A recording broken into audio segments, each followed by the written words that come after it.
Vem. Meu cordial boa noite a você que bondosamente atendeu o nosso convite de estarmos juntos para mais uma live desta classe bíblica que hoje está encerrando a sua etapa sobre a família, sobre o lar. Hoje, quinta-feira, né, 15 de dezembro, há 10 dias do nosso Natal. Se você ainda não se inscreveu no canal, inscreva-se. Acione o sininho e também deixe o seu gostei ou não gostei e que tenhamos um tempo agradável, feliz e que esta live possa edificar você, que você sinta no seu coração o desejo de cada vez mais ter a sua mente purificada dos maus pensamentos, das más ideias e que a sua mente possa produzir coisas boas. Uma mente bondosa produz coisas que são da bondade. Uma mente revoltada, é lógico, vai reproduzir aquilo que vai dentro dela. Então, a melhor coisa que nós fazemos é trazer a nossa mente ao Senhor Jesus e pedir a Ele que nos dê a pureza de coração. Você tenha uma noite feliz e que Deus te abençoe também. Bom, lembrando que use a sua máscara, tá bom? Proteja-se e venha para a igreja. Sábado, depois de amanhã, nós teremos uma ceia maravilhosa, teremos batismo também. E você é nossa convidada, o nosso convidado. Seja bem-vindo, seja bem-vinda. Vamos fazer uma oração para darmos continuidade a essa live sobre a família e hoje um coração limpo, uma mente pura. Vamos orar? Pai querido, muito obrigado, Senhor, pelo privilégio de estarmos em Tua presença para mais uma live, junto com esses queridos que aqui estão acompanhando o nosso programa desta tarde, desta noite. Senhor, apresentamos diante de Ti um pedido especial em favor da saúde da irmã Silvana Lacalêndola, pela sua cura, seu restabelecimento. E também oramos pelo irmão Antônio, por sua esposa Fran, e também em especial por sua filhinha. O senhor sabe que a Sofia está internada com pneumonia, está entubada, o caso dela inspira bastante cuidado. Eu oro, Deus, para que o Senhor coloque a tua mão poderosa sobre ela e o teu Espírito possa realizar a obra de restabelecimento e restauração. Oro também pelas pessoas que estão deixando aqui no chat, neste momento, o seu pedido de oração, a sua necessidade de intercessão. Seja feita a tua vontade na vida destes e também na nossa vida. Usa-nos para a tua glória, envia o teu Espírito Santo para ajudar-nos a compreender e também alimentar-nos da palavra do Senhor. Em nome de Jesus nós oramos. Amém. Mais uma vez, obrigado por estar conosco, tá bom? Sua presença nos dá alegria e também nos dá ânimo. E eu quero que você compartilhe também este link com seus amigos, suas amigas, mesmo que eles não possam acompanhar neste momento, mas em algum momento eles poderão ter acesso as instruções que aqui são colocadas e trazidas para o nosso crescimento e também para a nossa felicidade, tá bom? Eu vou iniciar, então, nesta tarde, início de noite de quinta-feira, falando sobre essa série do Lar Cristão, e esta é a última desta série, né? E hoje nós vamos estudar sobre pureza de coração. Hoje eu não vou, como ultimamente eu estou fazendo, eu não tenho compartilhado tela, porque eu acho melhor eu estar falando, você poder estar ouvindo e acompanhando, ok? E se em algum momento você ouvir algum som diferente aí, algum bip, não se preocupe. Eu estou fazendo nesta noite de quinta para sexta-feira um exame que mede a pulsação do coração, a pressão arterial. Então, a cada 15 minutos tem um barulhinho, um bip, e que é como se você estivesse medindo a pressão. É um equipamento. Então, eu estou aqui com o equipamento a tiracolo, como diz, não é? No braço está agora apertando muito, nesse momento aqui está apertando para valer, porque está medindo a minha pressão. É a cada 15 minutos. E quando for lá mais tarde da noite, a cada meia hora, você imagina, nesse calor, dormir com esse negócio aqui. Haja paciência e haja sono, não é? Mas tudo bem. Está indo bem aqui, está começando a afrouxar agora. Daqui mais a pouquinho eu te aviso quando vier de novo, mas não se preocupe. O importante é a pureza do nosso coração. Quando nós falamos de coração, nós não estamos falando a respeito especificamente do músculo cardíaco, tá bom? Eu estou fazendo essa bateria de exames, é um check-up, e hoje eu fiz um exame são das carótidas, essas veias que nós temos aqui na região do nosso pescoço, na região cervical. O médico fez uma avaliação deste lado e deste lado para ver como é que estão as paredes das artérias, se não tem nenhuma placa aqui grande obstruindo. Ele explicou-me, né, que deste lado aqui está o conduto de oxigenação ou de sangue para o meu cérebro, e aqui está para o corpo todo. Eu achei muito interessante, gostei do exame, e amanhã tem mais um para fazer ainda, né? Exame de rim, fazer ultrassonografia do rim, da próstata, da bexiga, olha, de tudo o que for necessário, para saber se o homem aqui está realmente com 60 em dia, não é? Mas vai dar tudo certo com a graça de Deus. Então, queridos, deixa eu dizer para vocês que o coração, meu coração, por exemplo, está sendo avaliado por esses dias, não é? Mas o coração do que nós vamos falar hoje, ele está aqui, em nossa mente, né? É a sede das nossas emoções. E quando Jesus fala a respeito de pureza, no Sermão da Montanha, que é o maior sermão de Jesus, no capítulo 5 de Mateus, verso 8, ele falou que bem-aventurados os limpos de coração, porque verão a Deus. Ora, bem-aventurados é um termo que vem da língua grega, na origem da palavra é makarios, quer dizer feliz, bem-sucedido, bem-aventurados.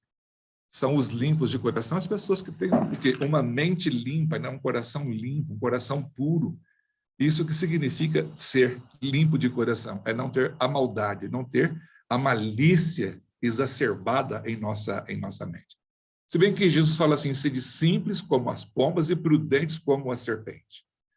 Jesus não estimula ninguém a ser uma pessoa parva, uma pessoa assim tola, não. Mas ele ensina que nós devemos ter um coração limpo. As nossas imaginações, os nossos pensamentos devem ser limpos, porque deles procede toda a nossa existência. É dali que realmente a gente tem a compreensão clara. Neste mesmo sermão, quando Jesus fala sobre a limpeza do coração, ele repete alguns princípios da palavra de Deus, e ele refere-se, por exemplo, ao mandamento número 7, que é não cometer o adultério, ou não pecar contra a castidade. Se você um dia fez o catecismo, né, e você é um cristão católico, lá no mandamento fala não pecar contra a castidade. Então, o que Jesus menciona? Ele fala assim, ouvistes o que foi dito, Mateus capítulo 5, os versos 27 e 28. Não adulterarás. Eu, porém, vos digo, qualquer que olhar para uma mulher com intenção impura no coração, já adulterou com ela. Aí eu queria que você entendesse, Deus considera o desejo ou a atração sexual uma coisa impura?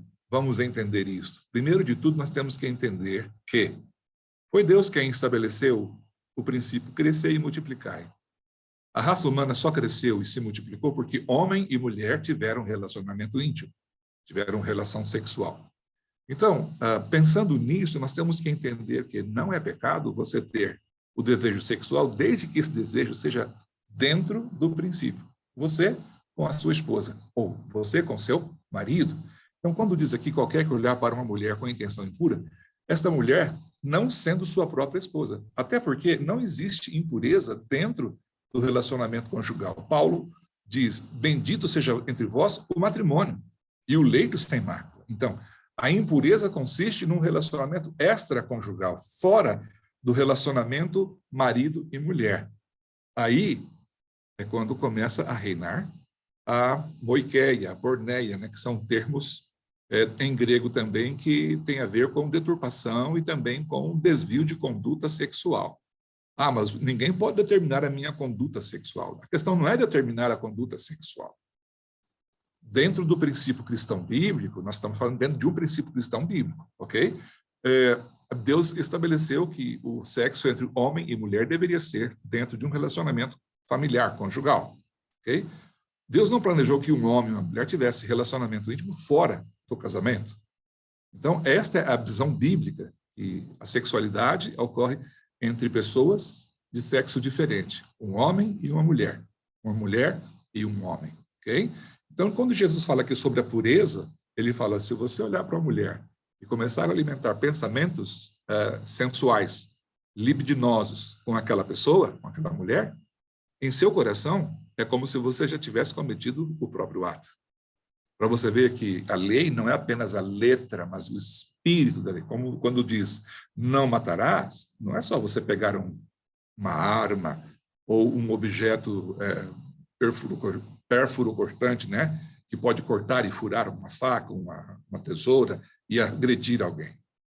Você pode matar uma pessoa queimando o filme dela, como diz na gíria, falando coisas que não são verdades a respeito, emitindo conceitos a respeito de alguém que não condiz com a realidade. Então, a gente tem que entender as entrelinhas, né? Então, não adulterar não é apenas ir para a cama com uma mulher ou com outro homem, esposo de uma outra amiga sua, não. O adultério tem a ver também com a intenção do coração. Como é delicado a gente pensar nisso, né? Você sabe que Paulo, por exemplo, apóstolo de Jesus Cristo, né, converteu-se ao cristianismo, ele teve uma obra importante na vida de um rapaz chamado Timóteo. Timóteo, que é um filho de uma mulher que é judia e de um homem grego. Já falei sobre isso em algumas lives anteriormente. Então, falando a Timóteo, Paulo fala para ele no capítulo 2 da segunda carta, no verso 22, ele fala assim, Timóteo, foge, outro sim, das paixões da mocidade. E depois, no primeiro livro, no capítulo 5, coincidentemente, no verso 22 também, ele diz, conserva-te a ti mesmo puro. Então, a pureza é algo muito lindo, desejável para qualquer pessoa. Porque, às vezes, a pessoa ela acaba tendo, as intenções dela não são, as intenções dela talvez não sejam tão puras, não sejam tão boas, não é? Ou tão, idealmente, como deveria ser. Então, Paulo está aqui, eu estou arrumando aqui a tela, isso, assim ficou melhor, né? Então, Paulo está aqui dizendo para nós a importância que tem da pureza. Timóteo foi aconselhado, Timóteo, foge das paixões da mocidade e também foge do quê? Da impureza. Conserva-te a ti mesmo puro. Isso é muito importante para a vida de uma pessoa. Bom, há um pensamento que fala assim, que a maldade, muitas das vezes, está nos olhos de quem vê. Então, isso é parcialmente verdade. Mas olha só o que Tito, capítulo 1, verso 15, diz. Todas as coisas são puras para quem? Para as pessoas puras, ou para os puros. Todavia, para os impuros e também para as pessoas que não têm crença nenhuma, nada pode ser puro, porque tanto a mente como a consciência deles estão o quê? Corrompidas. Corrompidas para as coisas desta terra. Então, ter a mente limpa é algo muito significante, muito sublime, porque você vai olhar para a pessoa com pureza, sem malícia, sem malvadez, ok?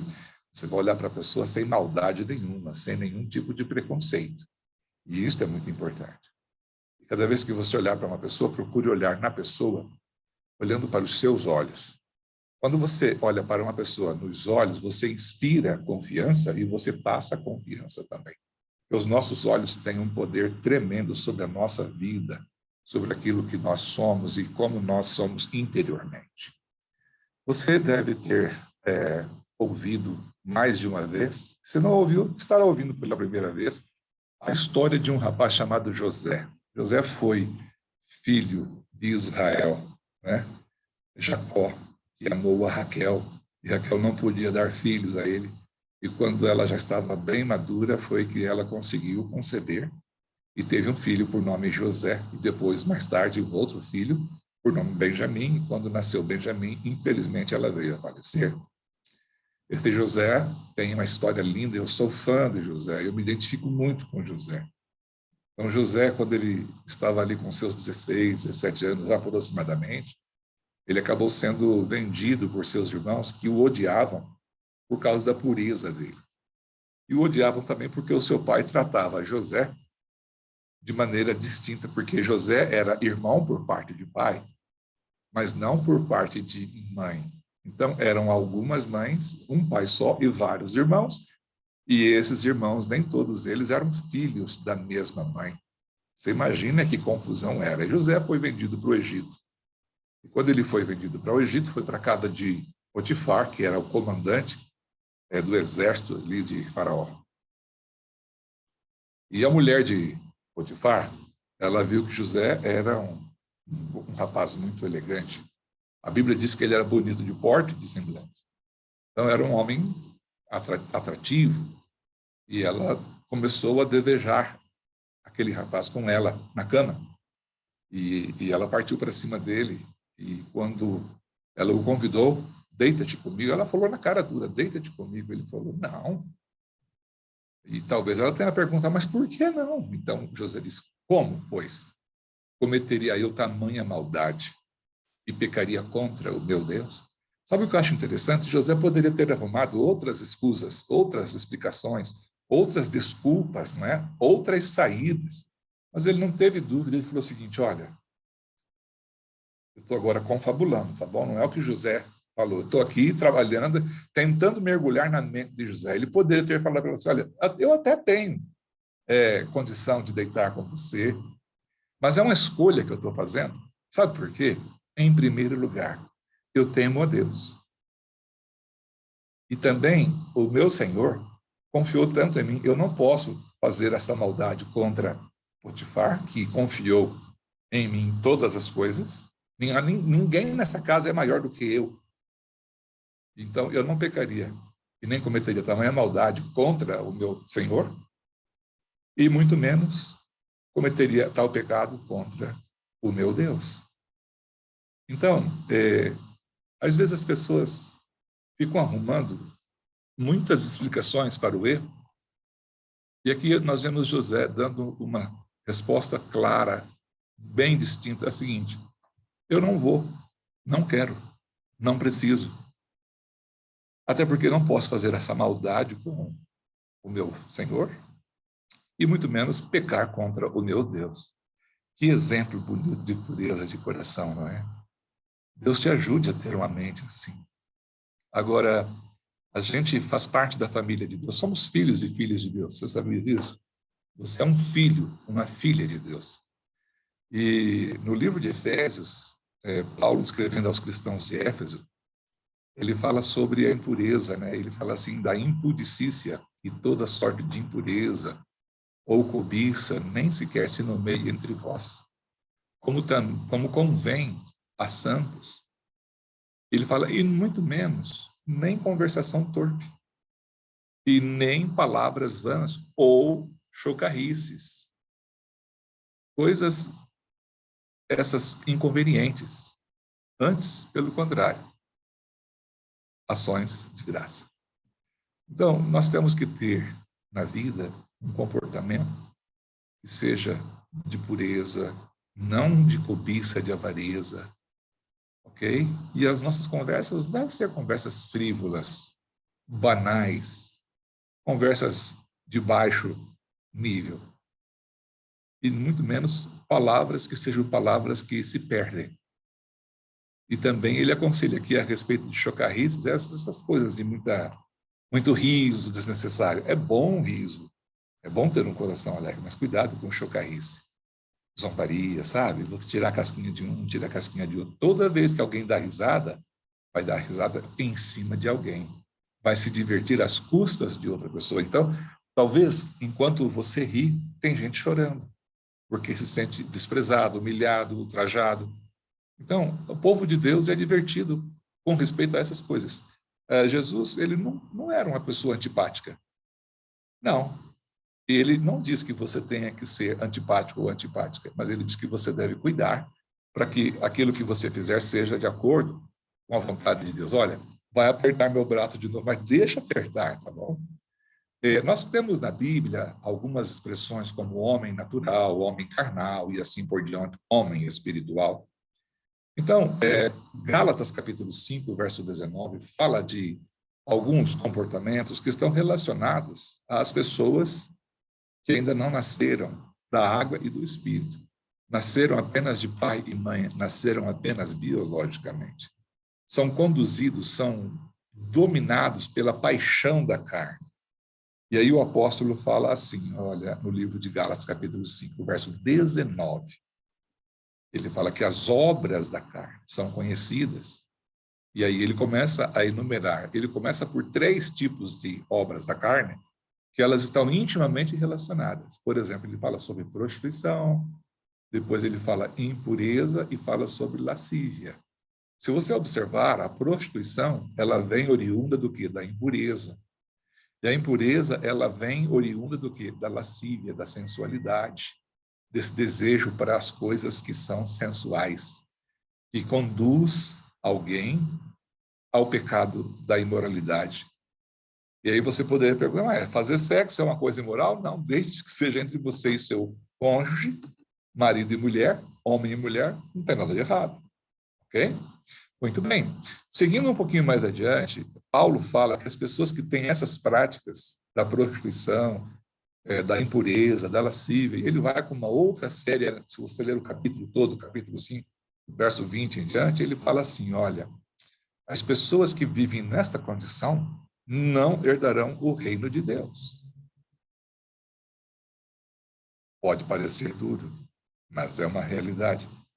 Jesus começou falando para a gente aqui em Mateus capítulo 5, bem-aventurados os limpos de coração, porque verão a Deus. Por isso que aqui está dizendo o seguinte, os que tais coisas praticam não herdarão o reino de Deus, ou não herdarão o reino de Deus, os que tais coisas praticam. Quais coisas? Prostituição, a impureza, a lascívia. Por isso que é importante ter uma mente limpa. Aqueles que verão a Deus serão limpos de coração. E aí Jesus fala, escondido a palavra no meu coração, para não pecar contra ti. E sabe que nós também devemos ter bastante cuidado pela influência que nós exercemos e também pela influência que as pessoas poderão exercer sobre nossa vida. Olha para você ver 1 Coríntios capítulo 10, o verso 5, digo melhor, e o verso 11, Paulo fala assim, não vos associeis com alguém que dizendo-se irmão for impuro. Então, esse tipo de relacionamento, de amizade, não produz bons resultados. Então, o que Paulo está dizendo para os cristãos da cidade de Corinto, que era uma cidade difícil, complicada, era uma cidade portuária, havia ali problemas graves. Um dos problemas ele chega a dizer, tem gente aí que está morando, dormindo com a mulher do próprio pai. Tudo bem que talvez fosse a madrasta, entendeu? Mas é grave. Um pai e um filho possuírem a mesma mulher. Isso não é nada legal. Isso não é nada ético, entendeu? Deus não deseja isso para a gente. Deus quer uma sociedade pura, onde cada um tenha o seu próprio marido, a sua própria esposa, e que haja um clima de respeito, de admiração um pelo outro. Até porque foi você quem escolheu o seu cônjuge. Se você escolheu, porque você gostou. Agora, você tem que fazer por onde manter cativo, por onde manter esse amor sempre aquecido, este amor sempre vivo, este amor sempre produtivo. É minha responsabilidade como marido manter este amor, manter esta paixão, esta liga entre marido e mulher, ok? Mas vamos um pouquinho mais para frente. Você sabe que quando eu era ainda garoto, eu ouvi um ditado que dificilmente alguém jamais tenha deixado de ouvir. Diga-me com quem tu andas e eu direi quem tu és. Significa o seguinte, todos nós, isoladamente, somos excelentes pessoas. Mas quando a gente se mistura com muita gente, cuidado, porque existe a psicologia de grupo, né? O desejo de você ser aceito ou aceita pelo grupo. E isso pode conduzir a maus caminhos. Eu tive o privilégio de estudar em colégio interno. Eu fui aluno interno por 7 anos. E eu vi muitas pessoas entrarem e saírem no colégio interno.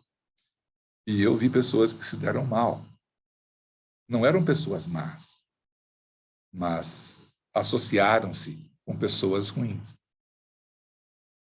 Uma dessas pessoas, eu não vou dizer o nome e nem a cidade, mas esteve no colégio e associou-se com amizades perigosas. Ali, dentro de um colégio interno, aprendeu a usar drogas.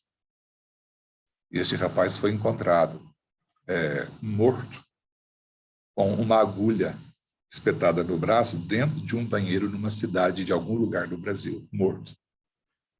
As amizades que ele escolheu, elas foram tremendamente ruins. Elas foram depravadoras e conduziram este moço ao vício. Aí você poderia falar assim, mas cada um escolhe o que quer, é verdade.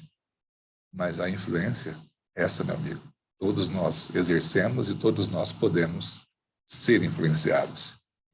Então, 1 Coríntios capítulo 15, 33, Paulo diz, não vos enganeis. As más conversações corrompem os bons costumes. Sabe aquela história, água mole, pedra dura? Bate, bate, bate até que fura? É verdade. Você se expor a amizades que são perniciosas, quer dizer, para a perdição, não faz bem. Eu uso uma ilustração muito simples. Quando você tem uma fruteira em casa e que você compra laranja na feira, vamos dizer, e você as traz para dentro de casa, e talvez não consuma de imediato. Então fica ali 2, 3, 4, 5 dias ou mais, aquelas frutas juntas. De repente você vai perceber que uma delas fica mofa, ou seja, começa a juntar aquela espécie de poeirinha esverdeada, assim. Então, o que acontece? Aquela laranja, ela vai contaminar as outras laranjas. Então, há um pensamento que diz que uma laranja só na cesta pode estragada na cesta, pode estragar todas as outras. Agora, pense comigo, você acha que as laranjas boas vão curar aquela que está danificada? De jeito nenhum. Assim é com a gente. Nós nunca devemos pensar que somos fortes e capazes o suficientes, que nós jamais seríamos influenciados pela companhia de A, B ou C.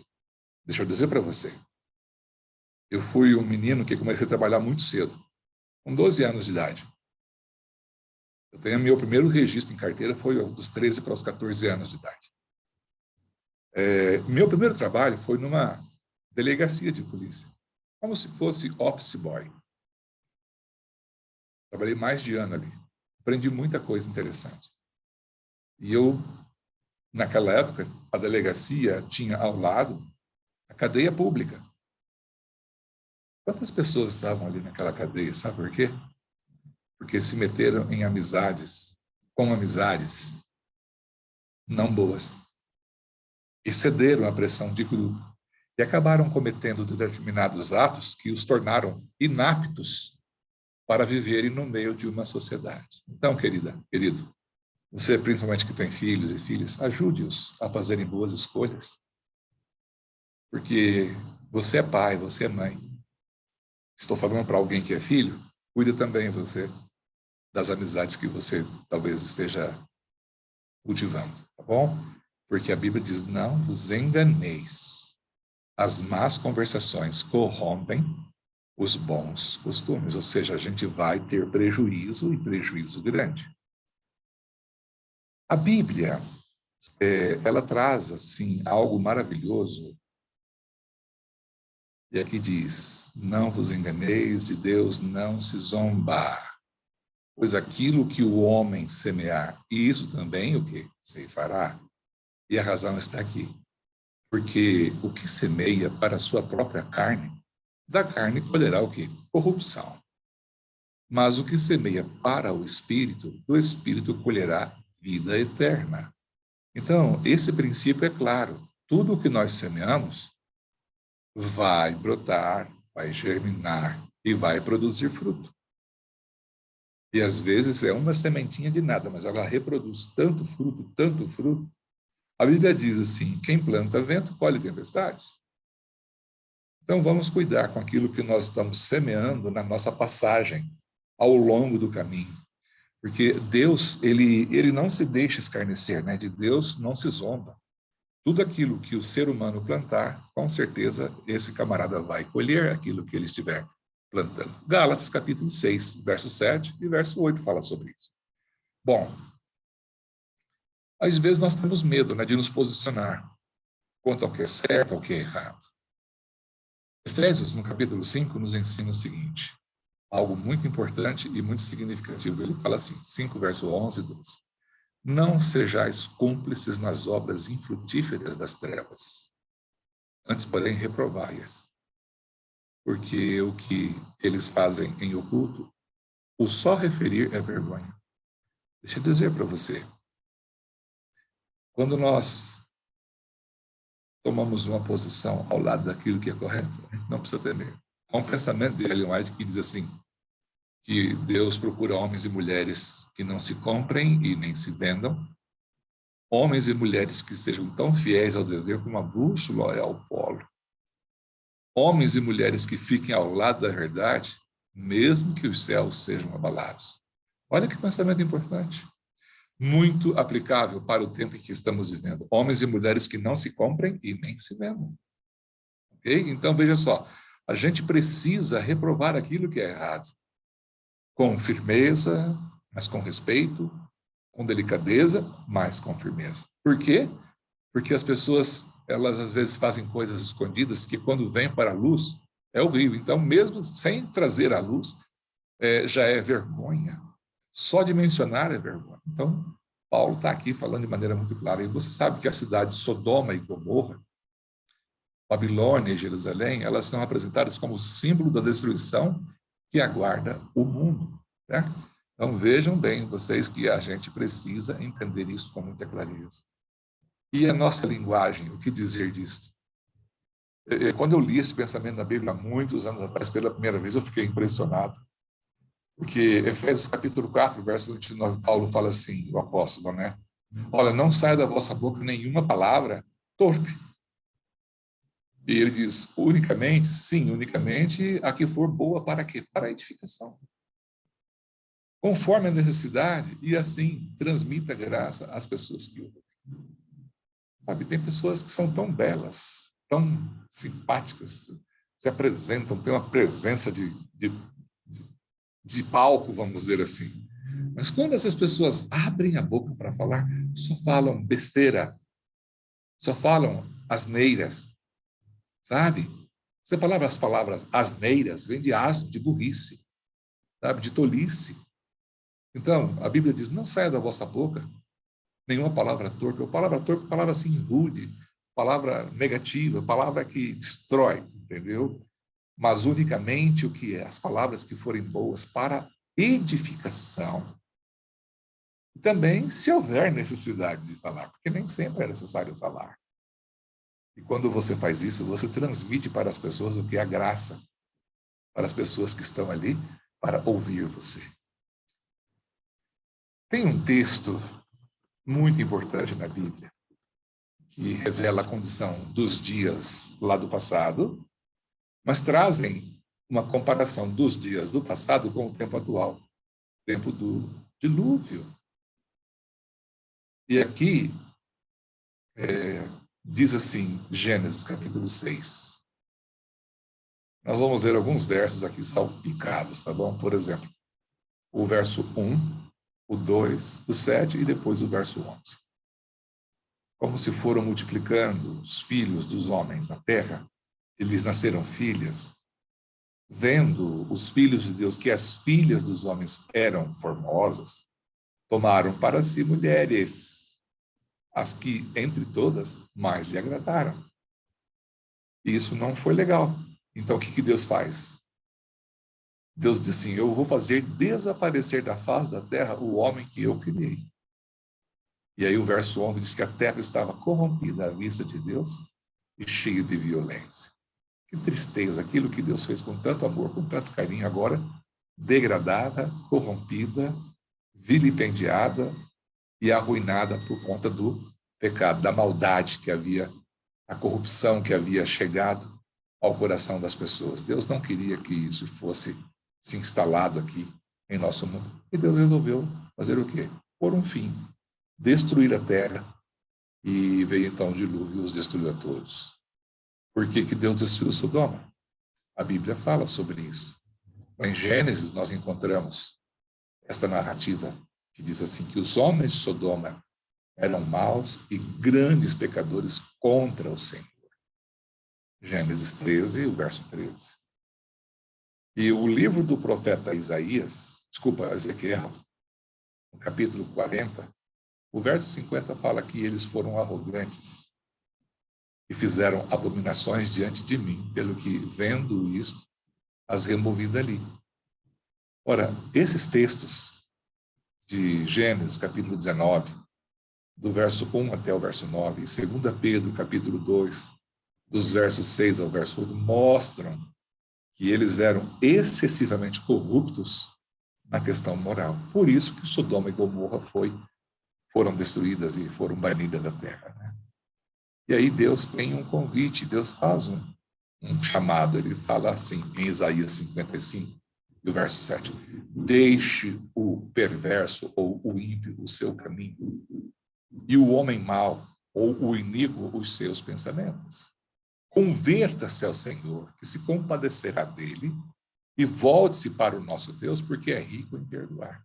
Então, existe uma saída, existe um remédio, que esse remédio é voltar-se para Deus, converter-se ao Senhor, e Ele converterá as nossas falhas, os nossos erros em pureza. Ele vai fazer a transformação. E Paulo, escrevendo aos Filipenses, no capítulo 8, ele fala de uma coisa muito bonita também. Gosto demais deste verso. Inclusive, já fiz pregação a esse respeito, né? Diz assim, finalmente, irmãos, tudo o que é verdadeiro, tudo o que é respeitável, tudo o que é justo, tudo o que é puro, tudo o que é amável, tudo o que é de boa fama, se alguma virtude há e se algum louvor existe, seja isso o que ocupe o vosso pensamento, sabe? Deus está dizendo para mim e para você aqui que nós precisamos, sim, buscar essas virtudes maravilhosas. Olha, eu vou acentuar aqui. Verdadeiro, respeitável, justo, puro, amável, boa fama, louvor. Se existe alguma coisa boa nisso, seja isso o que ocupe o quê? O nosso pensamento, o nosso coração. Eu quero compartilhar com você este pensamento que diz assim, que os maiores inimigos da pureza social são os companheiros destituídos de moral, leituras que são inconvenientes, vestuário impróprio, ociosidade, intemperança e teatros, inclusive cinema. Coisas essas que são quase exclusivamente inerentes à vida da cidade. Por isso, os pais devem cuidar bem da vida doméstica de seus filhos. As amizades, os livros que leem, as revistas e jornais que eles leem, a maneira de empregar o tempo, o que é que comem, o que bebem, o que usam. E o profeta Ezequiel fala, soberba, fartura de pão e abundância de ociosidade foram as causas que contribuíram para a terrível imoralidade de Sodoma e Gomorra e também a sua queda subsequente. Então, meus queridos, eu gostaria de que nesta live de hoje você levasse com você esse pedido a Deus de pureza de coração. E que Deus te abençoe ricamente e que faça você crescer na graça e no conhecimento do Senhor Jesus. E ao encerrar esta live de hoje, eu quero dizer para você que a partir da próxima semana eu estarei em férias e quando retornar das minhas férias, eu já serei um pastor aposentado. Eu quero agradecer o apoio que eu tive de você, da sua família, ao acompanhar as lives que eu tenho apresentado aqui. E as pessoas estão perguntando, e depois, pastor, quando você se aposentar? Eu estou planificando a minha vida e é provável que eu tenha um canal próprio, onde vou fazer algumas gravações, algumas lives e poder, então, ter um ministério de pastor jubilado ou aposentado, feliz, contente, e dar espaço para aqueles que estão vindo. Talvez o novo pastor tenha o seu projeto também de classes bíblicas, porque ele é um homem também muito gente fina. Quando eu falo isso, estou dizendo que eu também sou gente boa, humildemente, né? Mas que Deus te abençoe e que você seja muito feliz. A gente vai se encontrando nas igrejas, nas lives, mas foi um prazer durante esse tempo de pandemia aprender com você. E quero dizer para você, se um dia você tomar a decisão, se você ainda não é um adventista do sétimo dia, e aceitar o batismo em Cristo Jesus, manda um recado para mim, que talvez eu tenha o privilégio de saber a notícia aqui. Mas se por acaso eu não ficar sabendo disso aqui, a gente pode se encontrar na eternidade. Quem sabe debaixo de uma linda árvore, você poderá contar para mim quão bom foi ter ouvido essas lives e quão edificantes elas poderão ter sido na sua vida, na sua formação, no seu caráter e também na vida das pessoas que estão ao seu redor. Deus seja louvado por tudo. Eu quero fazer uma oração com você e por você.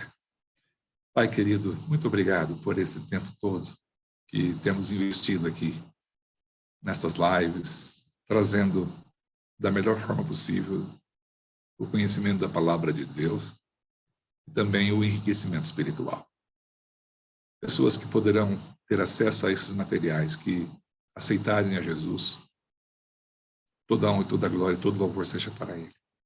Usa-nos e faz-nos instrumentos em Tuas mãos. Obrigado por esses 38 anos de vida ministerial. Obrigado por minha esposa, Lurdene. Obrigado pelos meus filhos, Lucas e Lidiane. Que eles sejam bênção também onde quer que estiverem. Que a palavra do Senhor nunca volte vazia.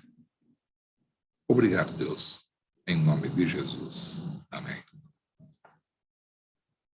Sempre chega a hora da gente dizer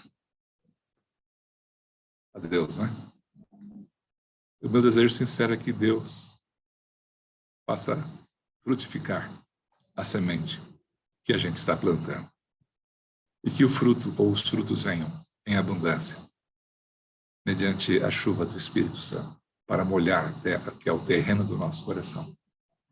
E a palavra de Deus seja viva e eficaz em nossa vida. A gente se vê. Se não aqui, na eternidade. Tenha uma noite feliz. Amanhã, às 18h30, ainda temos o pôr do sol em família. Um grande abraço. Fique com Deus.